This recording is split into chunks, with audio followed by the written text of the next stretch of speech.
حدثنا معاذ بن فضالة عن هشام عن يحيى عن أبي سلمة عن أبي هريرة رضي الله تعالى عنه قال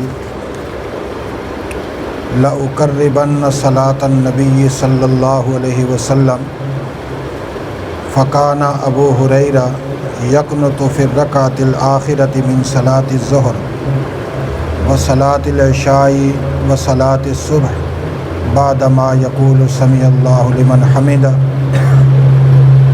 فيدعو للمؤمنين ويلعن الكفار۔ امام بخاری رحمۃ اللہ تعالی علیہ نے باب قائم کیا اور اس کو عنوان کے بغیر چھوڑا، چونکہ پچھلا باب تھا فضل اللہم ربنا ولک الحمد، کہ جب آدمی ربنا ولک الحمد کہتا ہے تو اس کی فضیلت بیان کر رہے تھے۔ اس باب میں بھی وہ حدیث بیان کریں گے جس سے اس کے متعلقہ فضیلت جو ہے وہ حاصل ہوگی۔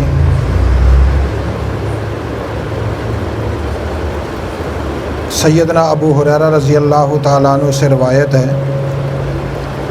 وہ کہتے ہیں کہ میں تم لوگوں کو رسول اللہ صلی اللہ علیہ وسلم کی نماز کے قریب نہ کروں، لأقربن صلاۃ النبی، میں تمہیں قریب کروں گا رسول اللہ کی نماز کے، یعنی جس طرح رسول اللہ صلی اللہ علیہ وسلم نماز پڑھتے تھے میں اسی طرح تمہیں نماز پڑھا رہا ہوں یا پڑھاؤں گا، تاکہ تمہیں پتہ چل جائے کہ رسول اللہ صلی اللہ علیہ وسلم کیسے نماز پڑھتے تھے۔ یہ صحابہ کرام علیہم الرضوان کی شان ہے کہ وہ رسول اللہ صلی اللہ علیہ وسلم کے ہر عمل کو، ہر قول کو اور ہر انداز کو اسی طرح بیان کرتے تھے جیسے رسول اللہ صلی اللہ علیہ وسلم سے سنتے یا رسول اللہ صلی اللہ علیہ وسلم کو دیکھتے یا آپ کی زندگی میں محسوس کرتے۔ کوئی پہلو اور کوئی گوشہ ایسا نہیں جو صحابہ کرام نے مخفی رکھا ہو یا صحابہ کرام سے مخفی رہ گیا ہو۔ ایک تو ہوتا ہے جان بوجھ کر چھپانا، ایک یہ ہوتا ہے انجانے سے چھپ جانا۔ رسول اللہ صلی اللہ علیہ وسلم کی ذات اقدس کا کوئی عمل ایسا نہیں جو صحابہ کرام نے چھپایا ہو یا صحابہ کرام سے چھپا رہ گیا ہو۔ آپ صلی اللہ علیہ وسلم کا ہر عمل صحابہ کرام کے سامنے رہا اور صحابہ کرام نے امت تک منتقل کیا۔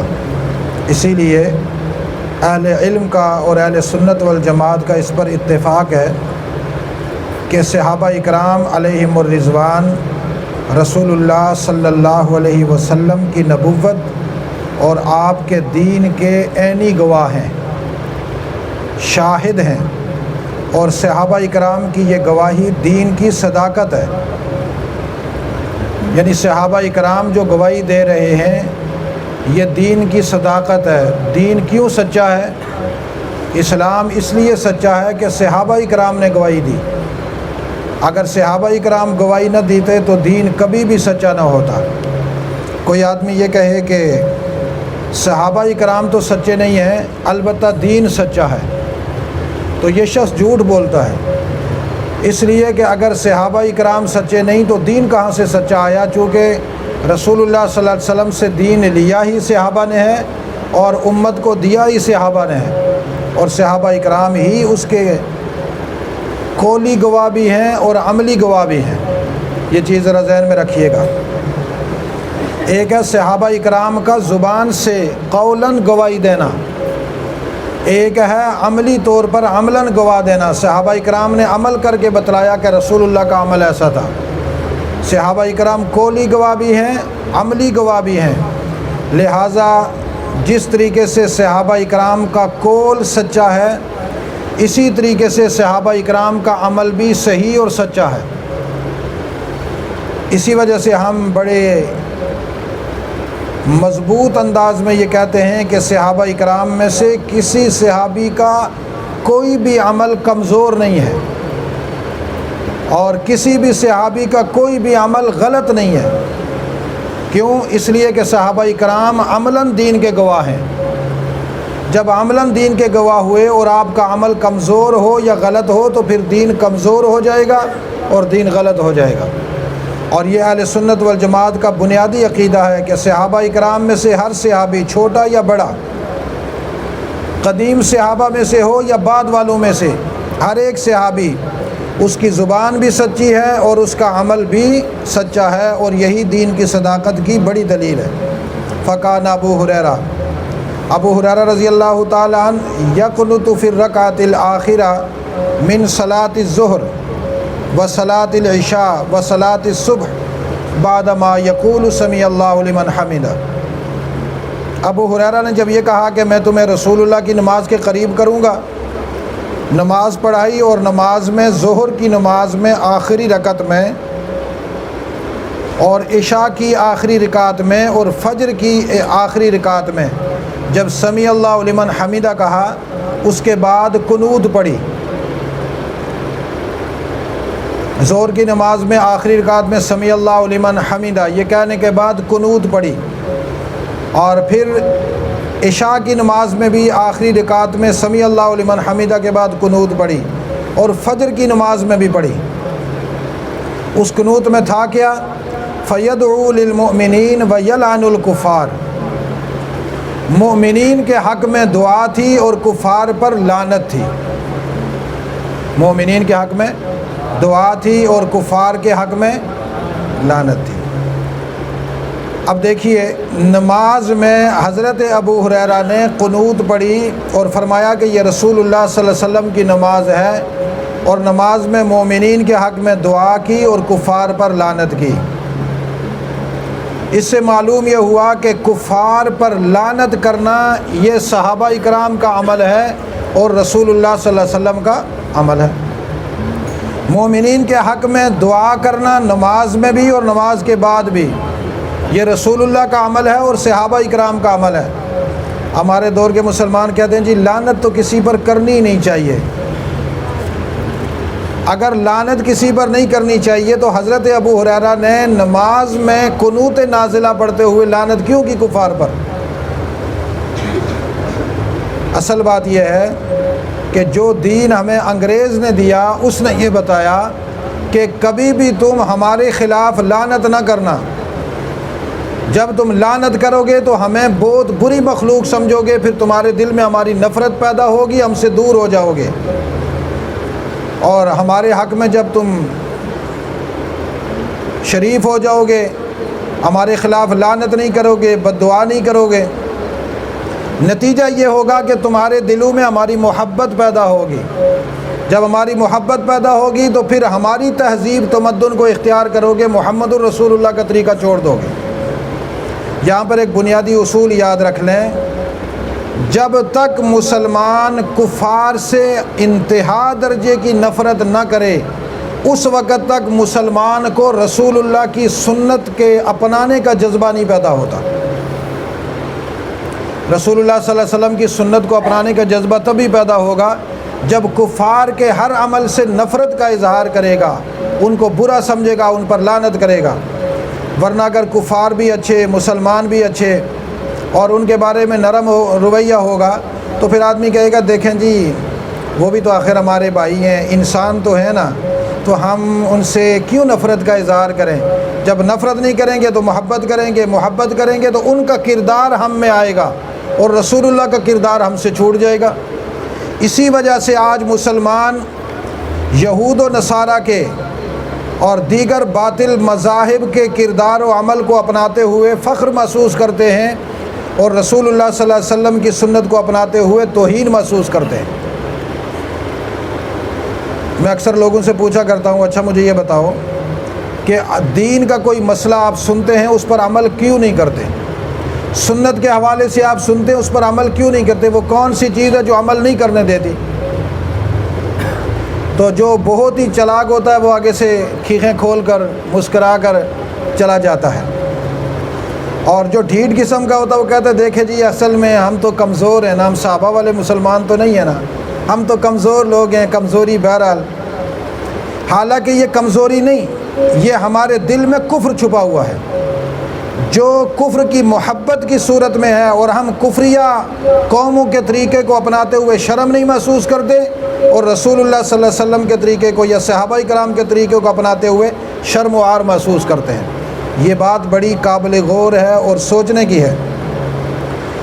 دوسری بات، بعض دفعہ ہمارے مسلمان یہ بھی کہہ دیتے ہیں جی چونکہ ہم نے تو کافروں کو مسلمان کرنا ہے لہٰذا ان پر لعنت نہیں کرنی چاہیے۔ اچھا آپ مجھے بتائیں پھر لعنت کس کے لیے بنی ہے؟ اگر کافروں پر بھی لعنت نہیں کریں گے تو کس پر کریں گے؟ بنی کس لیے؟ کسی کے لیے تو بنی ہوگی نا۔ آپ قرآن پاک پڑھیں گے تو قرآن پاک کے ہر مقام پر اللہ نے کفار پر لعنت کی ہے، جھوٹوں پر لعنت کی ہے، کذابوں پر لعنت کی ہے۔ قرآن پاک بتلاتا ہے کہ لعنت بنی ہی ان کے لیے ہے جو رسول اللہ کی تکذیب کرتے ہیں۔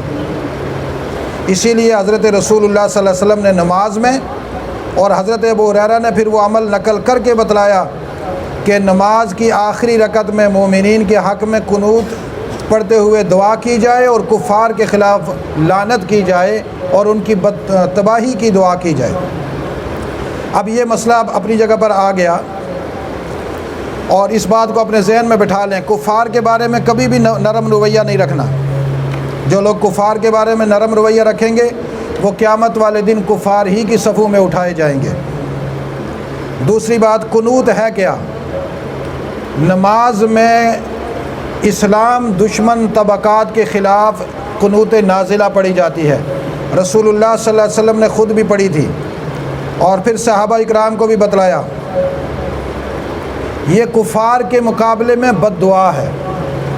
جب کفر یا کفر کے کارندے مسلمانوں کو اور اہل ایمان کو ستانے لگ جائیں، اسلام کے تشخص کو مٹانے لگ جائیں اور اسلام کے شعار کو مٹایا جا رہا ہو، اس وقت ائمہ پر یہ لازم ہوتا ہے کہ وہ کفریہ طاقتوں کے خلاف نماز میں قنوت نازلہ پڑھیں۔ یہ جو دور ہمارا نا، جس دور سے ہم گزر رہے ہیں، اس میں قنوت نازلہ پڑھنا لازم ہے۔ باطل قوتیں، دجالی قوتیں چھا چکی ہیں اور وہ اپنا پورا کا پورا جنگی سامان تیار کر کے یلغار کر چکی ہیں، اور ہم ابھی تک میٹھے میٹھے بولوں میں پڑے ہوئے ہیں۔ جی میٹھا بول بولیں گے، چلو آپ ٹافی منہ میں رکھ کر بولو، ہمیں اس میں کوئی اعتراض نہیں ہے، گڑ منہ میں رکھ کر بولو، ہمیں کیا اعتراض ہے، لیکن کم از کم ان پر دلی طور پر لعنت تو کرو تاکہ تمہاری نسبت صحابہ اکرام سے ہو جائے، رسول اللہ سے ہو جائے۔ نماز کے دوران قنوت نازلہ، امام شافعی اور امام مالک علیہم الرحمہ یہ دونوں حضرات فرماتے ہیں کہ جب حالات سنگین ہو جائیں تو اس وقت نماز فجر میں قنوت نازلہ پڑھی جاتی ہے۔ یہ سمیع اللہ لمن حمیدہ کے بعد سجدے میں جانے سے پہلے ایک دعا پڑھی جاتی ہے جس پر مومنین کے حق میں دعا ہوتی ہے اور کفار کی تباہی کی بد دعا ہوتی ہے۔ امام شافعی فرماتے ہیں کہ 5 نمازیں میں پڑھنی چاہیے، ہر نماز میں یہ قنوت نازلہ کرنی چاہیے تاکہ خوب کفر پر اللہ کا عذاب آئے۔ لیکن یہاں مسئلہ اصل میں یوں ہے، حالات کی بنا پر ہے۔ اگر حالات زیادہ خراب نہ ہوں تو نماز فجر میں قنوت نازلہ پڑھ لے، جیسے کہ فقہ حنفی میں ہے اور فقہ مالکی میں ہے۔ اور اگر حالات زیادہ سنگین ہو جائیں، مسلمانوں کا قتل عام شروع ہو جائے، علماء کا قتل عام شروع ہو جائے، علماء کو جیلوں میں ڈالا جا رہا ہو، ان کو فوج شیڈول میں ڈالا جا رہا ہو اور ان کے خلاف باقاعدہ مہم چلائی جا رہی ہو اور کفر کی یلغار ہو، تو ایسی صورت میں حنفیہ کے نزدیک بھی 5 نمازوں میں آدمی قنوت نازلہ پڑھے تاکہ جبر کرنے والے، استبداد کے مالک لوگ اور دین کے خلاف پوری اپنی قوت لگانے والے اللہ کے عذاب کا شکار ہوں۔ موجودہ دور میں قنوت نازلہ پڑھنا مسلمانوں پر ضروری ہے اور مسلمانوں کو پڑھنی چاہیے۔ میں اپنی مقام پر جب نماز نوافل پڑھتا ہوں تو باقاعدہ پڑھتا ہوں، رات کو باقاعدہ ان کے خلاف بد دعا کے وہ کلمات پڑھتا ہوں اور میں اپنے اوپر یہ فرض سمجھتا ہوں، اور یہ آپ لوگوں کو بھی اسی لیے بتلا رہا ہوں، آپ بھی اپنے دل میں یہ بٹھا لیں، کفر کی نفرت ہماری نجات کی دلیل ہے۔ بس جتنی کفر کی نفرت ہوگی اتنی رسول اللہ اور صحابہ کرام کی محبت پیدا ہوگی۔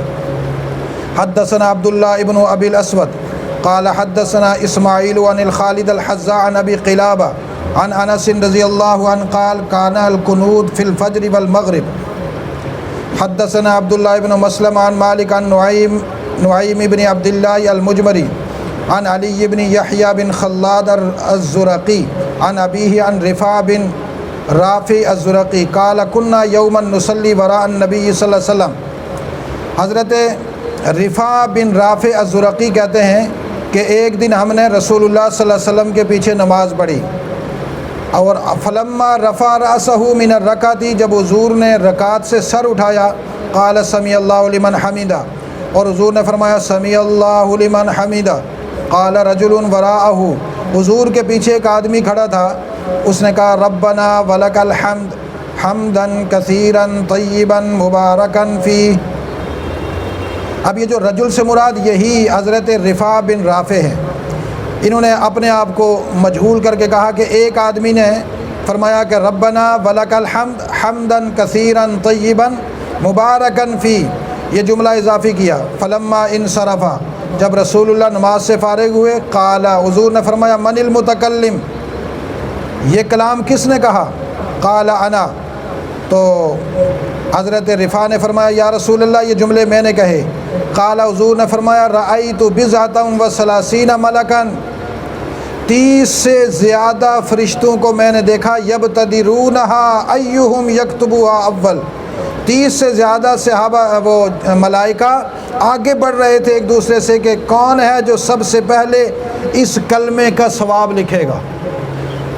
اب دیکھیے کتنا کمال کا جملہ ہے، ربنا ولک الحمد حمدا کثیرا طیبا مبارکا فیہ، یاد کرو، چلتے پھرتے ہوئے پڑھو ربنا ولک الحمد حمدا کثیرا طیبا مبارکا فیہ۔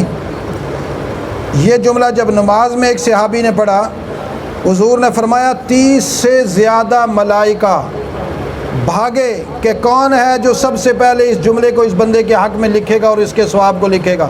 کتنی بڑی شان ہے۔